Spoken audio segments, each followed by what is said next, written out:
Olá, observadores! Bem-vindos a mais um episódio do Observa Aí, o podcast semanal do Observatório Nacional de Segurança Viária. Eu sou Rodrigo Ribeiro, Head de Comunicação e Marketing aqui do Observatório. Eu sou Paulo Guimarães, CEO do Observatório. Eu sou Pedro Borges, Head de Mobilidade Segura do Observatório. Hoje é o episódio Raiz. Episódio Raiz sem convidados. Sem convidados. Como tudo começou. Sim. Não, como tudo começou não tinha nem câmera. É verdade. Com relação... E tinha o microfone, né? Tinha o microfone. Vamos voltar ao assunto da mesa? Faz tempo que a gente não fala, né, sobre o assunto da mesa de som. Vamos deixar para próxima. Né? Não, agora a gente tem vídeo, pô. É verdade. A gente não tinha muito vídeo. Melhor. Né? Bom, a semana curta, né, de feriado, mas não menos cheia do que as outras semanas. Até mais cheia, né? Até mais cheia, né, Até Pedro? mais cheia quando tem menos dias. Pedro, várias entrevistas, né, Pedro? A gente Não bateu o fala. recorde aí em um dia. Mais recorde do que Mar Amarelo lá. Você deu quantos no dia? Foi ontem? Foi ontem. 3. 3 num dia, uma no outro. Caramba, hein? 4 Parabéns. entrevistas na semana. É isso aí. Obrigado. Me alivia. Bom, a gente tem essa semana, próxima semana, um evento grande aí, o 37º Congresso de Pesquisa e Ensino em Transportes da ANPET. O Observatório estará presente e com muitas atividades lá, né, Muita Pedro? coisa acontecendo lá. Então, a ANPET é a Associação Nacional de Pesquisa e Ensino em Transportes. Esse é o 37º congresso deles. É o congresso mais importante do Brasil na área de pesquisa em transportes. Ele vai acontecer do dia 6 ao 10 de novembro, lá em Santos. E o Observatório estará lá presente. Então, eu estarei lá, o professor Tiago, que é membro do nosso Conselho Deliberativo. E nós estamos com 3 trabalhos publicados e aprovados no congresso. Todos esses 3 apoiados pelo Observatório e fazendo parte do grupo de pesquisa do Observatório, que está cadastrado no CNPq. E teremos a apresentação desses trabalhos lá também. Então eu vou descrever um pouco deles. O primeiro é o intitulado Indicadores do Desempenho da Segurança Viária no Cenário Brasileiro, que é um trabalho da Dara, que é uma membro do nosso grupo de pesquisa. E nesse trabalho ela digamos, é uma versão beta daquilo que a gente quer fazer com o IRIS. Que é pegar indicadores em diferentes áreas aí da segurança viária. E esse trabalho ele é muito legal porque ela já começa a categorizar esses indicadores com base nos pilares do Penatrans. Então, isso ajuda muito a você organizar aí as ideias e os dados, né? Então acho que vai ser um trabalho bem legal de assistir lá. E a proposta dela nesse trabalho é a criação de novos indicadores ou a reunião de indicadores existentes? Reunião dos existentes já. Tem algumas coisas que ela normaliza por taxa, então a gente tem coisas prontas já, por exemplo, do Ministério da Saúde na área de atendimento às vítimas, como quantidade de leitos. Então ela pega a quantidade de leitos do Estado e normaliza pela quantidade de pessoas. Então quantidade de leitos por 100 mil habitantes, 10 mil habitantes. Então ela pega alguns dados que já existem e juntam tudo num banco de dados só para conseguir fazer ali análise do desempenho da segurança viária. Legal. Deixa eu aproveitar isso e fazer uma interrupção, porque foi a Senatran divulgou agora a abertura de uma consulta pública para alteração do Penatrans. Importante. Isso está em aberto, fica aberto até dia 30 de novembro. Né? A gente já acionou os nossos núcleos de apoio aí para fazer uma avaliação. E uma das sugestões que eu queria dar, Pedro, aproveitando, no vídeo que o secretário o Adroaldo, né, que é da Senatran, anunciou essa consulta pública, ele fala, né, dentre algumas novas características que eles querem propor para o Penatrans, uma delas são as metas locais, porque o Penatran tem a meta nacional, então a ideia é instituir as metas locais. Então, como demanda já para vocês aí, para os grupos e tal, a gente colocar na consulta pública o livro do Penatrans, que justamente define as metas locais para todos os municípios do Brasil. Então a gente vai falar, Senatran, a gente está aqui para te ajudar. Conteúdo pronto. Fazendo o que o Observatório já apontou por meio do livro, né? Exato. Os núcleos devem se reunir entre eles, internamente entre eles. Depois, na reunião mensal de observadores certificados, a gente apresenta o posicionamento dos grupos para numa outra, na fase seguinte, cadastrar essas contribuições no sistema da Senatran. E a minha ideia é a gente ter um relatório das contribuições, porque independente do sistema, a gente vai divulgar para a sociedade o que a gente está contribuindo. Deixar registrado o nosso trabalho e a nossa contribuição, mesmo que não seja aprovado. E lembrando que o livro está disponível no site do Observatório. Quem ainda não teve acesso, acessem o site do Observatório e baixem. Registrado aí, eu não vou nem pôr no Trello então, hein? Manda bala. Depois eu assisto o podcast. Episódio de novo. Vou pegar. Segundo trabalho é o Estudo Naturalístico de Direção Brasileiro, o NDSBR, da concepção aos primeiros resultados. Então, esse artigo do professor Tiago. Então, ele faz uma revisão bibliográfica, um histórico lá desde o começo do Estudo Naturalístico, que é um projeto de pesquisa que é apoiado pelo Observatório. E é um projeto que está aí desde 2021, então o professor Tiago ele pega tudo que já foi publicado, tudo que já foi resultado, que acabou virando um resultado tanto na parte acadêmica quanto em alguma aplicação prática, e transformou esse artigo que foi aprovado lá na ANPET. Então acho que vai ser um trabalho bem legal para quem não conhece ainda o estudo naturalístico, ler lá e ter um resumão de tudo que já aconteceu e tudo que já virou resultado. A gente já falou várias vezes do estudo naturalístico, mas é uma oportunidade de ver um apanhado geral de resultados. É um estudo que está rodando há mais de 3 anos já, né, Pedro? Desde a concepção 20, começou a coleta em 21, então por aí. Final de 2020, começo de 2021. Inclusive a gente esteve em Brasília na semana passada, eu e o professor Tiago, numa reunião com o pessoal do Sistema Transporte, que é um dos mantenedores do observatório, né, CNT, SESC-Senat e ITL. A ideia é a gente migrar o estudo naturalístico para o transporte pesado. Legal. Então a CNT, lá, o pessoal do Sistema Transporte, ficou de indicar para a gente uma transportadora, que é sediada lá em Curitiba, porque os equipamentos estão lá, para a gente começar a fazer coleta de dados também em veículos pesados. Então é uma variação. A gente está querendo fazer aquilo com iFood, né? A gente está avançando com aquele projeto dos motociclistas dentro do Mobilab, mas é uma outra vertente também que a gente deve disparar aí para monitorar o comportamento de motoristas de pesados, ônibus e caminhões. É legal porque agora a gente tem diagnóstico de automóveis em cidades, então a gente vai ter um cenário totalmente diferente, né? Que é pesados em rodovias, outro comportamento, outro tipo de condução. Terceiro trabalho é o excesso de velocidade na área calma de Curitiba, análise dos fatores determinantes e estimativa da economia de tempo. Esse é um trabalho da Luíse, que foi nossa estagiária e agora é membro do grupo de pesquisa do Observatório. Também acho que vai ser um trabalho bem legal, ele vai acabar virando referência para muitos outros, porque ele é um dos poucos que fazem essa relação entre excesso de velocidade e economia de tempo no ambiente urbano. E tem um quarto trabalho, que ele não é, digamos, da rede do Observatório, não foi apoiado diretamente pelo Observatório, mas ele é um trabalho que ele utilizou os dados naturalísticos.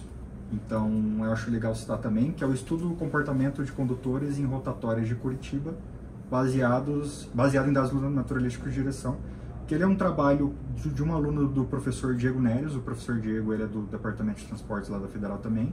Aí, essa aluna dele fez um TCC com base nos dados do estudo naturalístico. Então, assim, também é um trabalho que tem aí, pelo menos aí nos dados, também tem um pouquinho de participação do observatório. Bom, vamos trazer esse trabalho aí para a rotatória do satélite. Mas daí acaba com as dicas do verdade. A gente compara depois o comportamento de lá com o comportamento daqui. Enfim, aí no dia 7, no segundo dia do congresso da ANPET, eles disponibilizam um espaço para lançamento de livros. E um dos lançamentos que foi de um livro que foi elaborado e o lançamento está sendo apoiado pelo Observatório, é o livro Segurança no Trânsito, que ele é uma versão atualizada do livro Segurança Viária, do professor Coca, lá de 2012, e agora está sendo feita a atualização com novos dados, novos conceitos sobre segurança viária, e agora é segurança no trânsito, né? Mudou o capítulo, e eu acho que vai ser bem legal levar esse trabalho novo lá para a galera da ANPET. E para as pessoas entenderem a importância desse livro, acho que a primeira edição dele foi 2004, talvez? Por aí, com o início dos anos 2000. E a gente tinha quase que total ausência de literatura no Brasil para falar sobre segurança no trânsito. Então, o professor Coca é um dos pioneiros, né, em estudos, pesquisas, em sistematização de informações relacionadas à segurança viária aqui no Brasil. A gente passou por, acho que essa é a terceira edição já. Teve uma revisão e agora a gente traz, né, atualiza conceitos mais modernos e tal. Então, para quem atua com segurança viária, principalmente na área de engenharia, de infraestrutura, a gente considera que é a Bíblia brasileira da segurança viária. Sim. Nessa área. Então teremos um Novo Testamento. Inclusive, o professor Coca participou do webinar. Foi coautor do relatório técnico. Foi coautor do relatório técnico, e eu achei um negócio muito legal, porque O Thiago deve ter ficado nas nuvens, né? Porque ele já passou o bastão e falou: o Thiago é meu sucessor aqui no Brasil. Então, começou elogiando, né? Pra gente foi um orgulho muito grande também ouvir isso de uma pessoa como o professor Coca, renomado. E ter essa participação dele foi muito legal também, tanto no trabalho quanto no webinar. E eu fiquei sabendo por ele contou nos bastidores, que vai ter, eu quero falar de lançamento de outro livro, que ele também é autor, que é o livro Transporte Público Urbano, que é um livro de 2004, que também vai aproveitar o espaço lá para lançar uma nova edição. E esse livro, ele também é meio que uma bíblia do transporte público, pelo menos na minha experiência, porque quando eu trabalhei com consultoria, a gente usava muito esse livro lá também. Estava lá na biblioteca e todo mundo pegava para consultar alguma coisa. Então acho que vai ser lançamento de um outro livro bem legal aí, na Ampet. Então é isso, como vocês puderam ver, a Ampet tá bem cheia esse ano. Então, para fechar o assunto, o lançamento do livro acontece na semana que vem. Quem já nos acompanha, fiquem atentos aí às redes, a toda a comunicação do Observatório. Esse livro vai ficar disponível, né, de uma forma digital, inicialmente, então vocês terão acesso a ele.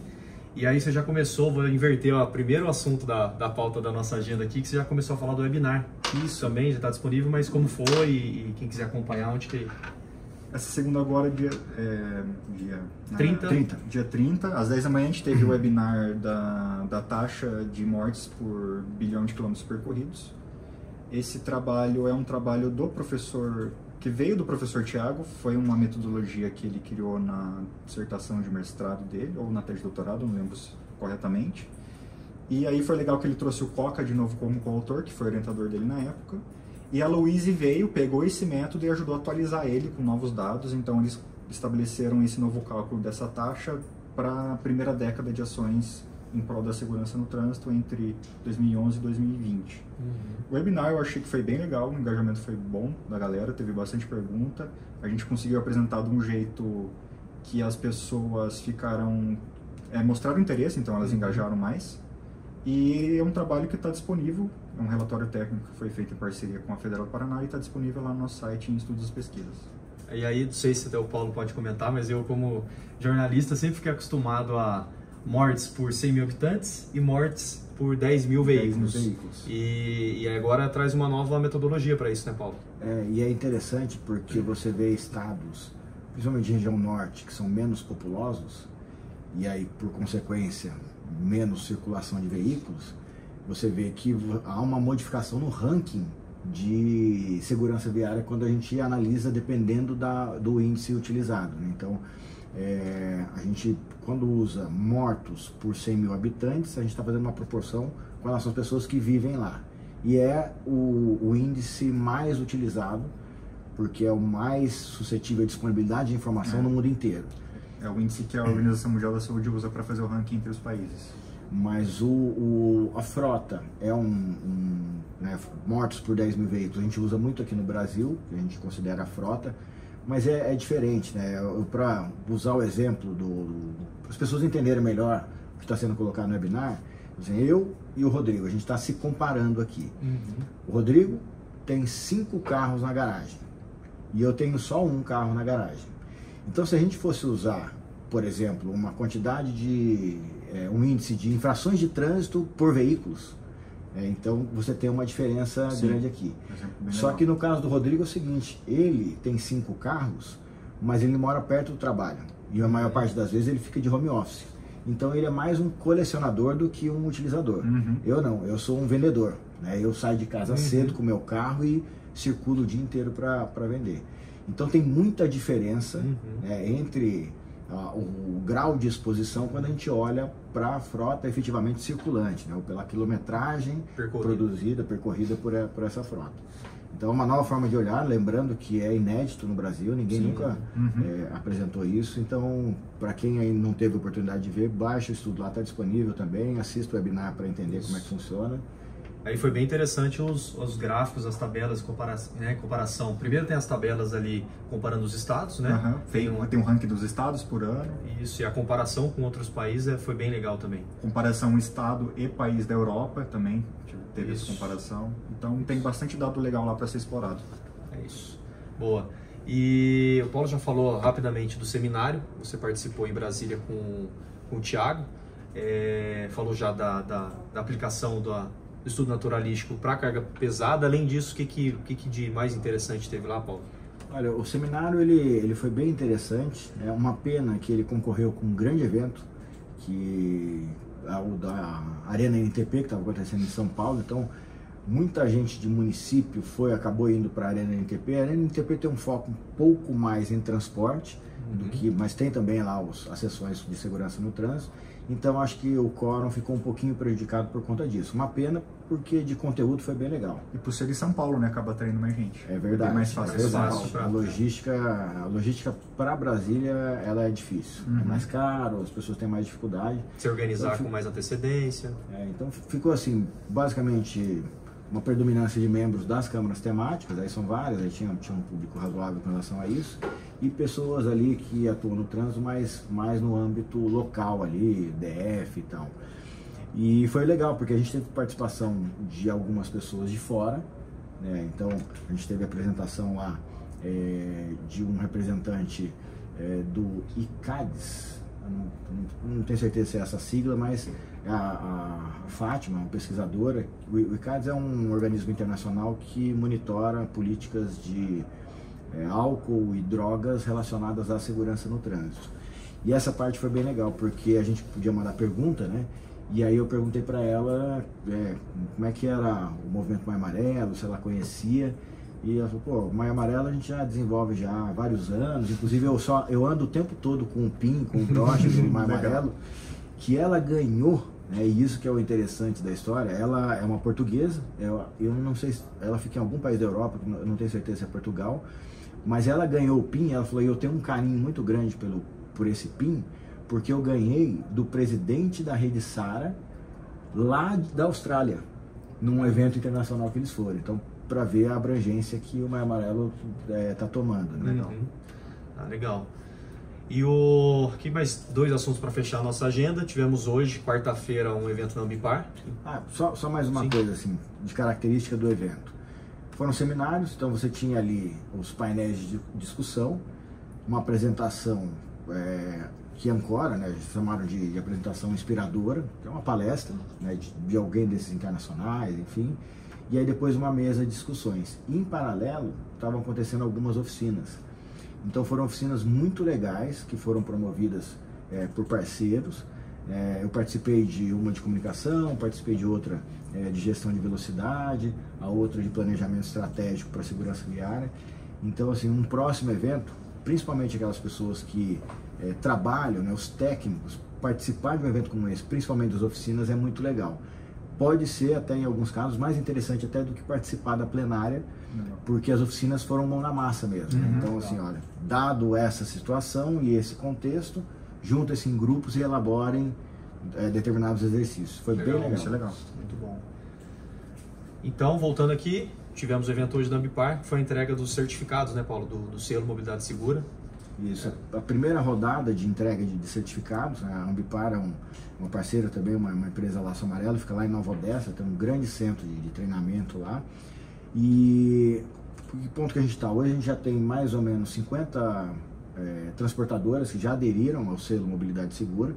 Isso representa mais de 10 mil motoristas contemplados na estratégia, então isso é muito importante. E nessa primeira fase, se não me engano, foram 22 transportadoras que receberam já o certificado já por atenderem inicialmente já os parâmetros que são definidos no selo. E o que é o selo?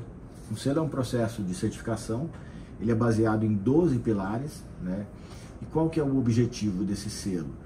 Primeiro, porque a transportadora que adere ao selo, ela se compromete a melhorar os seus processos, né? Então isso gera ganho operacional, gera ganho de imagem, porque ela acaba se protegendo de situações complicadas, gera ganho de produtividade e, consequentemente, segurança, que é o nosso foco principal. Então são 12 pilares, com vários indicadores, e a empresa adere, passa por um processo de auditoria. A partir desse processo de auditoria é gerado um relatório de conformidades, não conformidades, pontos de melhoria, e a empresa vai buscando melhorar, para poder melhorar a sua pontuação e sair de um selo bronze para um prata, de um prata para um ouro, ou até buscar o diamante lá, o platina, que é o 100% de adequação, que é é a utopia, né? O nosso visão zero lá, mas ele está lá. E isso é muito legal, porque a empresa se compromete, é uma forma dela mostrar também o compromisso que ela tem com a sociedade, enfim, com a segurança, porque um dos indicadores é a participação em projetos sociais relacionados à segurança no trânsito, e ela tem um ganho econômico, né? Essas transportadoras, a gente tem um acordo com os grandes embarcadores, né, que são inclusive mantenedores do observatório, embarcadores de combustíveis, a Raízen, a Vibra e a Ipiranga. E o que acontece? Você que é o transportador X, você quer transportar para esses embarcadores, você passava pelo processo de certificação de cada um deles. Então hoje, se essa transportadora passar pelo processo de certificação do observatório, ela já está apta a transportar para esses 3 grandes embarcadores. Então tem um ganho econômico também, de velocidade, de burocracia bem grande. O selo está indo super bem. Legal, que bom. E estamos com as inscrições abertas para a turma 11 de observadores certificados, já são 536 observadores. Aumentou um da última? Não sei. Eu não sei. Eu não sei se é 536, 35 ou 34. Eu também não. Ou 40. Mas estamos com inscrições abertas até o dia 24 de novembro, então você que já atua em segurança viária ou tem o desejo de começar a atuar, se inscreva, entre no nosso site, tá? Todas as informações estão lá, os pré-requisitos, o programa de certificação, de qualificação para o observador. Mas é de certificação. É de certificação, né? Tá bom. Inclusive o nome dele é esse. Entre no nosso site, saibam mais, vocês podem, assim como esses mais de 500 profissionais atuarem na área de segurança viária, nos ajudarem a tornar o trânsito mais seguro. Mais de 500 foi ligeiro agora. Mais de 500 melhor, né? Aí não erra, né? Melhor. E esse processo tem uma coisa interessante, a gente tem buscado trazer pessoas, né? É uma das metas do Observatório, a internacionalização oficial do Movimento Maio Amarelo. Então, a gente, muito provavelmente, quem conseguir passar no processo de seleção e participar da turma 11 vai ter um relacionamento internacional, porque a gente está trazendo pessoas de fora do Brasil, Portugal, Moçambique, né, fazendo uma nova rodada lá em Moçambique, para participarem desse processo. Então a gente passa a ter trocas também dentro do grupo de observadores com pessoas de fora do Brasil. Isso é uma outra entrega que a gente quer fazer nesse processo de certificação. Boa. Paulo vai trazer para a gente aqui algumas notícias, né, Paulo? Que vale a pena. Notícias, boa. Duas, uma. Na verdade era uma que virou duas. Uma que virou duas. Uma notícia interessante aqui, até pegar um pouco da opinião do Pedro. É uma notícia do Mobilidade Estadão, né, nosso parceiro também, mantenedor do observatório, que ele coloca assim, ó, motos despontam como opção de meio de transporte para mulheres. Para se locomover, para se divertir, cada vez mais o público feminino está pilotando o veículo. Aí traz uma série de informações aqui, alguns personagens, e um dado interessante que só no estado de São Paulo foram emitidas 669.911 carteiras de habilitação no ano de 2022, categoria A, para as mulheres. Esse é o recorte. E em 2022, só até setembro, já foram 642.407. Então vai bater o recorde. O ano passado já tinha sido um recorde, esse ano de novo, bastante mulher entrando nesse modal motocicleta. E aí eu te pergunto, Pedro, isso é bom ou ruim? Mulher é mais cuidadosa, não é? Olha, é bom, quanto mais gente interessada em aprender a conduzir a motocicleta, melhor. Mas essa questão do gênero e da segurança no trânsito, você sério que é um negócio que eu nunca estudei a fundo. Então, mas eu acho legal ter uns dados em mente para começar a discutir sobre o assunto. Então, quando a gente olha os dados de mortes em 2021, 82% dos mortos eram homens. Então, maior risco no trânsito para os homens. Quando a gente pega a quantidade o último número que eu vi de todos os habilitados no Brasil, acho que foi em meio de 2023, pelo RENAC, que é o... Esqueci. O que é o RE do RENAC? Condutores habilitados. Registro Nacional de Condutores Habilitados. Lá mostrava mais ou menos que 2/3 dos habilitados eram homens. Então você tem 80% de mortos, só que só 60% são habilitados do total, 66 mais ou menos. Então, quando você olha a gravidade e até as mortes no trânsito, quem mais está sendo vítima é o homem. Só que daí você tem que pensar se também não tem mais homem no trânsito também. Então, você sempre tem que considerar a exposição do homem. Mas é um assunto que eu acho bem interessante e é um negócio que tem que ser investigado. Ontem eu participei também da gravação de um podcast, um videocast da ABRAB, que é a Associação Brasileira de Fabricantes de Bebidas. Em geral, eles pegam alcoólico, pegam de todo jeito. E eu estava avaliando alguns dados. A ideia, né, a âncora do podcast era o consumo responsável, ou não excessivo. Então, uma das coisas que a gente estava chamando a atenção é que você cometer excessos, e falando da bebida, não significa necessariamente você beber demais. Mas beber e dirigir, você beber um copo e dirigir já é um excesso. Porque o excesso no sentido não de quantidade, mas de você exceder alguns limites. Sim. E aí eu estava levantando, a gente tem pouca informação ainda sobre álcool, né? Os dados ainda são... A gente não tem informação, assim como todos os outros dados que a gente avalia, principalmente na coleta primária, a gente tem deficiência nessa coleta de dados, mas algumas informações importantes. Tem um estudo recente do CISA, que é o Centro de Informações sobre álcool e droga, segurança e droga, alguma coisa assim, e álcool. E eles fizeram um levantamento usando a mesma base que a gente utiliza, que é do DataSUS. Então, em 2010, tiveram 50 mil internações, no ano de 2010, relacionadas a algum fator relacionado a álcool. Então, internações oriundas dos sinistros de trânsito, vítimas de trânsito que tem alguma relação com o fator álcool. Em 2021, né, que é o dado fechado, 75 mil internações. E aí, quando o recorte é feito por grupos de vítimas, né, e o DataSUS separa entre ocupantes de veículos, pedestres, ciclistas e motociclistas, você avalia, você percebe que a curva de crescimento desses, quando a gente separa por grupo de vítima, os demais grupos foram estáveis e os motociclistas tiveram um crescimento de 66% entre 2010 e 2021. E aí, mais interessante, quando você vai se debruçando um pouco mais sobre o dado, então aumentou, né, qual é o resumo? Aumentou em 66% nos últimos 10 anos, a gente pode considerar isso, o número de internações de motociclistas com um fator álcool relacionado. Aí a gente se pergunta assim no primeiro momento, os motociclistas estão bebendo mais? Não, porque a maior parte dessas internações teve o fator de álcool ali como fator predominante, mas do outro, né, do motorista. Então, isso chama atenção pela responsabilidade que a gente tem, né?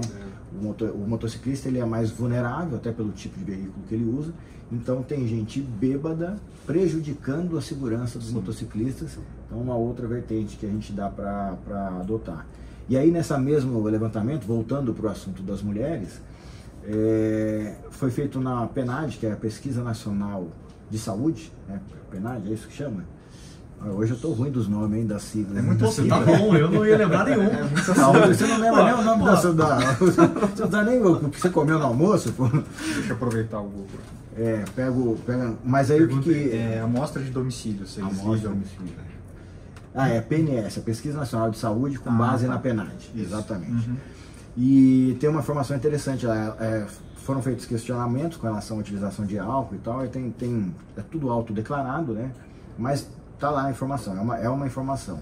E uma que eu achei interessante, para tentar responder essa pergunta, se a mulher é mais segura ou não que o homem no trânsito, 80 e poucos por cento, 85% mais ou menos, dos homens responderam que já nos últimos 12 meses dirigiram alcoolizados. 85%. As mulheres, coisa de 35%. Então, quando olha para trás, nos últimos 12 meses, a maior parte das mulheres fala, eu não dirigi, e isso considerando só aquelas que são realmente condutoras, né? Os homens também. Então, é um dado interessante também. Aí a hora que a gente resolver estudar esse assunto de gênero, é uma informação importante. É por isso que não tem que olhar só o número, né? É importante interpretar tudo que envolve o dado ali. Porque se você não explica isso, por exemplo, dos motociclistas, para mim, na hora que você falou 66%, eu falo, os caras são irresponsáveis, né? Legal. Eu tenho uma pergunta sobre essa notícia. Ela fala só do aumento de condutoras do sexo feminino e ele traz um aumento dos condutores do sexo masculino também? Ou não. Ela é focada só no sexo feminino. Provavelmente tem Eu queria ver geral, se segue a mesma. Verdade.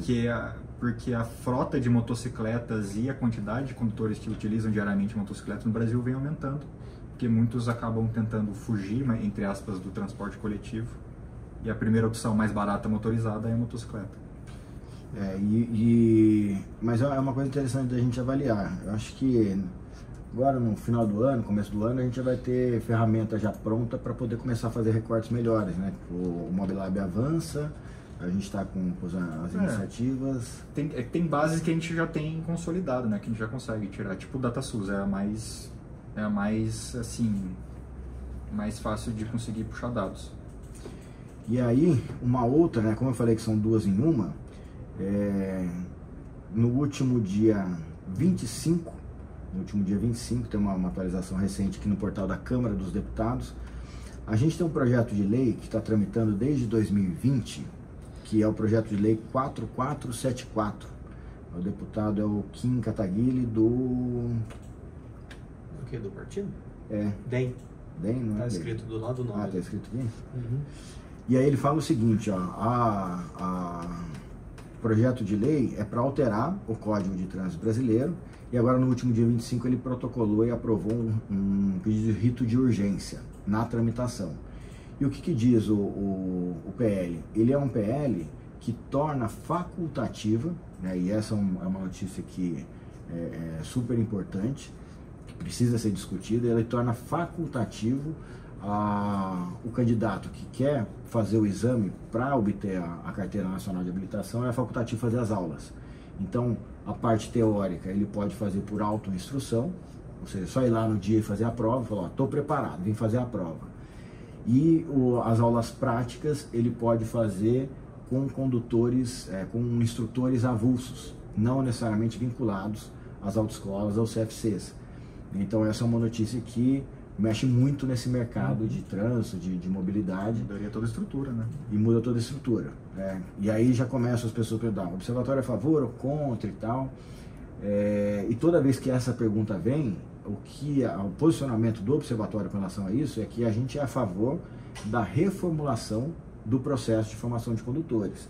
Então é um trabalho que a gente deve retomar a iniciativa, porque é um trabalho que foi feito. Aqui tem para quem está assistindo, aqui é um resumo do trabalho que foi feito. A gente passou 2 anos em cima desse tema com os pesquisadores, fazendo rodas de debate, audiências públicas, e a gente preparou, a entrega foi em dezembro de 2016, a gente protocolou esse projeto da nova formação de condutores. O estudo completo ele tem mais de 1000 páginas, onde a gente propôs um novo modelo de formação de condutores. Isso passou pelas câmaras temáticas, a gente protocolou também na Câmara dos Deputados, o negócio super andou. Lógico que teve ali os debates técnicos, inclusive com as próprias câmaras temáticas, na época eram 2, tanto a de educação quanto a de habilitação. E aí o que aconteceu? Aprovou-se o texto, foi para a Câmara temática, e entre a saída da Câmara temática e a publicação da resolução, colocaram um famoso jabuti. Né? O que é o jabuti nas linguajar? É um negócio que não tem nada a ver com o processo que está tramitando e que foi colocado lá. E modificaram a resolução. Então a resolução ela foi publicada no início de 2017, durou 1 mês e meio e foi revogada porque ficou muito claro que alguém mexeu para defender interesse de alguém lá dentro. Entendi. Então saiu da base técnica, foi para a base de interesse, e aí a sociedade reclamou, e aí tiveram que voltar atrás, uma época conturbada lá do antigo Denatran, e então isso seguiu. Então a gente deve retomar, tá? Então para quem quiser nos próximos meses aí nos ajudar a fazer a revisão desse processo, provavelmente isso entre como um item também de pesquisa apartado da UFPR, a gente está trabalhando aí para que os núcleos sejam também vinculados a propósitos de pesquisa, mas isso deve avançar aí no ano que vem. Discussão importante aí. Chegamos no momento aqui da nossa dica, curiosidade da semana. Quem que quer? Eu começo. Começa? Começa com o Paulo Pesquisa. Toda vez você pergunta e toda vez é o Pedro que começa. Vai, Pedrão. Sempre que tem feriado eu penso em alguma coisa de rodovia, né? Porque muita gente pega a estrada e tal. Alguns episódios eu já falei sobre a questão da chuva, então já falei sobre espaço entre veículos, deixar um espaço para frenar. Já falei previsão de muita chuva, sul e sudeste nesse feriado. Paraná debaixo d'água. Já falei também sobre aquaplanagem em pista molhada e tal. E hoje eu quero falar sobre a visibilidade. Então, principalmente na questão de climas chuvosos e tal, pista muito molhada. Além da chuva forte no para-brisa, você tem outro problema que é o spray dos pneus dos carros da frente. Quanto maior o pneu, maior o spray, no caso de caminhão ou ônibus. Então, minha dica da semana é cuidado com a visibilidade e faça a manutenção do seu limpador de para-brisa. Muita gente deixa de fazer, a borrachinha ali fica muito seca e você não dá conta na hora de um spray em rodovias em altas velocidades, você acaba perdendo a visibilidade. Vou aproveitar e vou derivar uma curiosidade daí. Você falou do limpador de para-brisa, né? E uma curiosidade que pouca gente sabe é que se você tiver, por exemplo, sem água no seu limpador de para-brisa, você pode ter o veículo apreendido? É verdade. É sério? É verdade. É sério. Por quê? Porque... Ouviu ele? Tem que pôr a aguinha lá. Porque o limpador de para-brisa ele está vinculado ali, ele está listado como um item obrigatório dos veículos, inclusive atribuído à segurança, né? O Pedro acabou de dar uma dica sobre segurança. E existe uma infração de trânsito que é você transitar com itens de segurança, né? Sem os itens de segurança ou com eles inoperantes. Então eu já ouvi casos do policial, aquele que gosta de ver as coisas nos mínimos detalhes. Tava procurando. Deixa eu ver o seu limpador de para-brisa. Não achei nada. Deixa eu ver o seu limpador de para-brisa. E aí ele estava inoperante, né? O cara tá sujo, o para-brisa não consegue limpar, tá inoperante. E aí acaba levando aí uma multinha e o veículo ele fica retido até a regularização da situação. Se você não tiver uma garrafinha d'água para preencher ali, vai ter que buscar lá no pátio. Então essa é a curiosidade da semana. Vou salvo pela dica aí. Eu tava com algumas aqui, mas eu achei mais interessante. Não, mas foi boa essa aí. Essa aqui eu vou guardar para semana que vem. Essa de fato foi a curiosidade, eu não sabia. Isso. Viu? Encerramos sem convidados hoje? Sem convidados, mas rendeu bastante assunto aqui. Rendeu bastante. É isso. Bom, gostaria de agradecer a todas as pessoas que têm nos acompanhado, assistido. Agradecer a toda a nossa rede, os mantenedores sociais do Observatório, a Braciclo, a Fávia, CNT, CS Senat, ITL, a GoPlus, a Gringo, a iFood, Ipiranga, Mobilidade Estadão, Raizen, Uber, Veloy e Vibra, aos 536, são 536 mesmo. Estava aqui na cola, eu não tinha visto aquela hora. Aos 536 observadores certificados, a todas as empresas, prefeituras e entidades Laço Amarelo, a todas que aderiram ao Educa e a todas as instituições que mantêm cooperações técnicas aqui com o Observatório. Valeu, pessoal, até o próximo episódio. Valeu, pessoal, até a próxima. Tchau, tchau, galera. Até a próxima.